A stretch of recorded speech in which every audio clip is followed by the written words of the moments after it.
Desiccating on the fringes of the sector, the Remnants Where is Omega?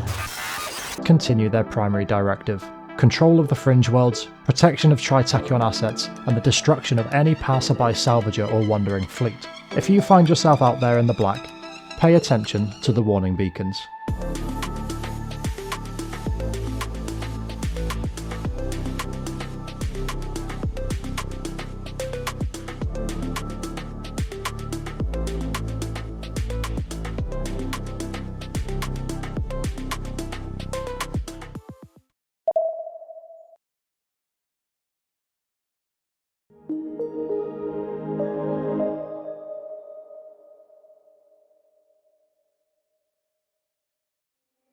In the typical infinite wisdom of humanity, AI warfleets were secretly developed by the Tri-tachyon Corporation. Due to rising tension among the factions of the Persian sector, the Remnants, previously known as Tri-tachyon Defense Solutions, were deployed in Cycle 84 as a functioning AI warfleet. Where exactly, very few people know, but you can see their remaining forces marked by warning beacons on your travels to the fringes of the sector, usually protecting their corresponding nexus. Their ships are entirely AI-controlled drones. Over time, it was noticed that these AIs had differing levels of intelligence, and were aptly dubbed the Alpha Core, the Beta Core, and the Gamma Core. These cores were programmed to perform varying levels of tasks, with Alpha Cores being the most complex, and Gamma Cores being very basic. But no matter how basic the core, the ships themselves were still incredibly deadly.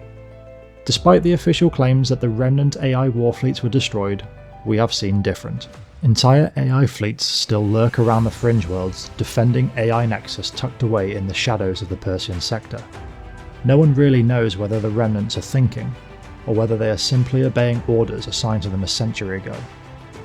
So when you and your crew are out exploring the fringes, remember this: heed the information laid down by the hegemony and the church on their warning beacons, and know that if you do decide to take the risk and enter one of these systems, you will come face to face with Tri-tachyon's deadliest and cruelest intentions.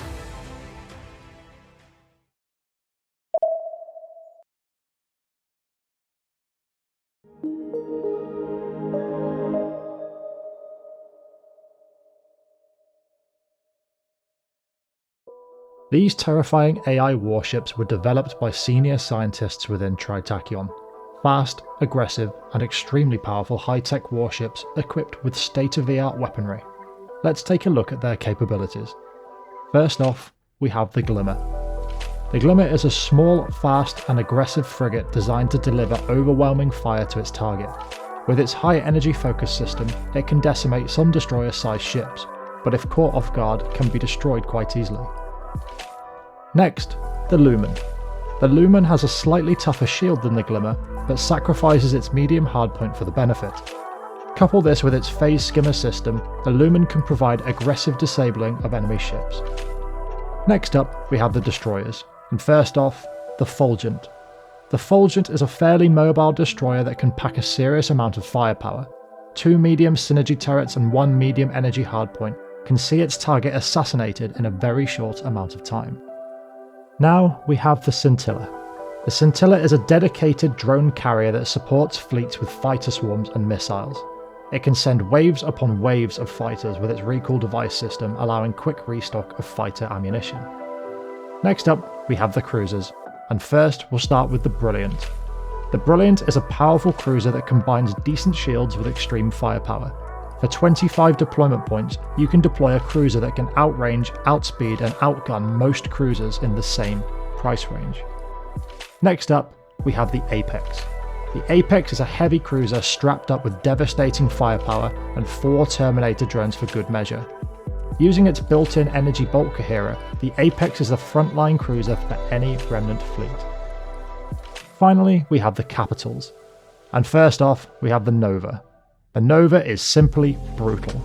Incredible forward firepower combined with its Nova burst system allows it to decimate anything on the battlefield that ends up in front of it. It's also surprisingly tanky. And finally, the flagship Remnant vessel, the Radiant. The Radiant is a teleporting destructive menace. Its phase skimmer combined with its 5 large energy hardpoints and 4 medium synergy can turn the tide of any fight. If any Remnant ship was the boogeyman, this would be it.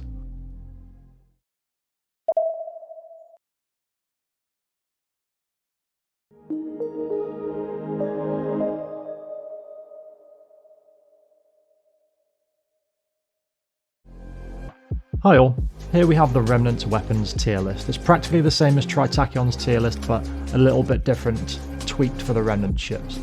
As usual, I'll talk about the ones that made the biggest impact for my playthrough on Twitch. First off, a staple weapon for the Remnant, an auto-pulse laser.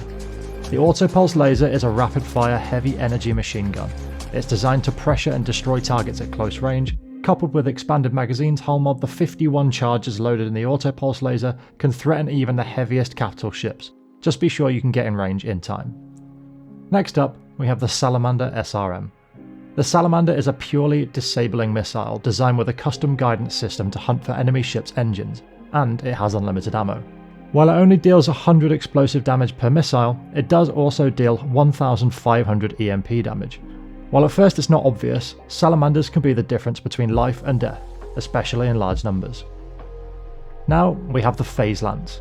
The Phase Lance is a brutal, short-range, short-duration beam weapon that deals extremely heavy damage, especially to armour. These are fairly flux-heavy, but if you build a Remnant ship around using these correctly, they can be some of the deadliest weapons in the sector. With a base of 1250 damage, they can delete small ships and pressure capitals with ease. And finally, the Tachyon Lance. The Tachyon Lance is the king of short-duration beam weapons, boasting an incredibly long range, exceedingly high damage, and, to top it all off, a cascading EMP component that can disable weapons and engines on hostile ships. Its only drawback that it isn't particularly flux efficient, but does that really matter when your enemy can't fight back?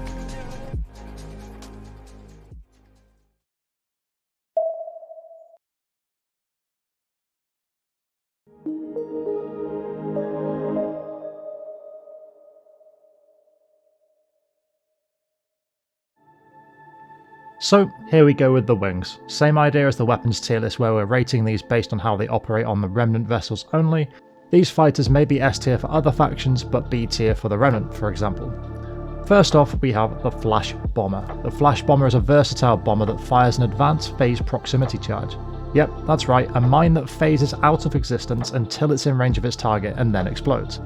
With 4 bombers in a wing, one full volley will hit your target for 2,000 damage, similar to that of a well-placed torpedo, and only 12 deployment points per wing.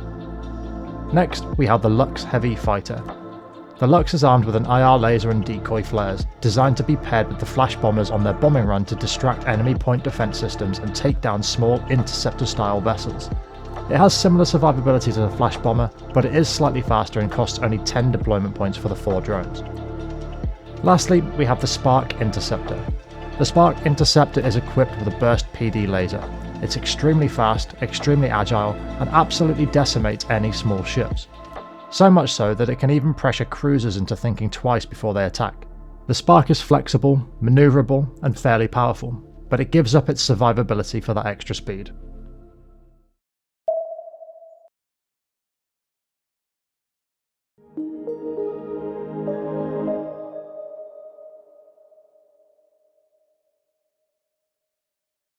In Cycle 89, tensions in the Persian sector finally reached breaking point.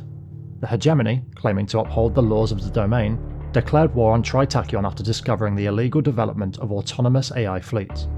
What followed would soon be known across the sector as the First AI War, a conflict that raged for many cycles. The cost of war was staggering. Relics of the domain, ships and weapons that could never be truly replaced, were lost in devastating energy weapons fire from Remnant vessels. The most notable casualty was the 14th Battle Group, a fleet whose sacrifice would become a symbol of martyrdom for the hegemony. By the time the fighting finally stopped, the Persian sector had drastically altered, and the remnants of artificial intelligence would haunt humanity for many more years. Eventually, Tri-tachyon was forced to surrender, agreeing to strict inspections intended to prevent any further development of AI systems. But even though the war came to a close, the threat of rogue remnants still loomed over the Persian sector. In the years that followed, the hegemony, alongside the Church's most zealous knights, launched a campaign into the outer systems, hunting down the remaining autonomous fleets left behind by Tri-tachyon. From Cycle 95 to 107, these joint task forces swept across the fringe systems, destroying what AI fleets they could find, and left behind warning beacons to highlight danger to any expeditious traveller. But what of the Remnant? The Remnant can still be found in the fringe, patrolling together with some sort of coordinated strategic command system known only as fragments, subordos, and ordos, identifying the smaller scale fleets from the large. Gathered evidence suggests that the Remnant may be searching for something unknown, only known as Omega, or 01011001. Why? There is speculation among scientists and researchers that suggests Omega may be some sort of AI god, as there have been cases of interactions with AI cores stating the human Omega, referring to Lud. Even with all of this information, there is still one question that lingers on the minds of the sector's researchers. Where did AI cores come from? Were they created at the height of the domain's technological might, or were they discovered out there in the black? Whatever the truth may be, it's a mystery that the sector is yet to answer. This has been another Starsector faction deep dive. In a broken sector, every faction has its secrets, and we're here to uncover them one story at a time. A huge thank you to everyone who has kept watching over this series. I truly hope that you've enjoyed this video. And like I say, it's been quite nice to flex my creative writing a little bit more, and I hope that you can see an improvement without the use of AI assistance. Ironic that the video about AI is the first video that I don't use any AI for whatsoever. If you've liked what you've seen today, please consider subscribing here on YouTube, following on Twitch, and maybe sharing this video with friends to see what they think. I'd love to hear your thoughts and constructive criticism below.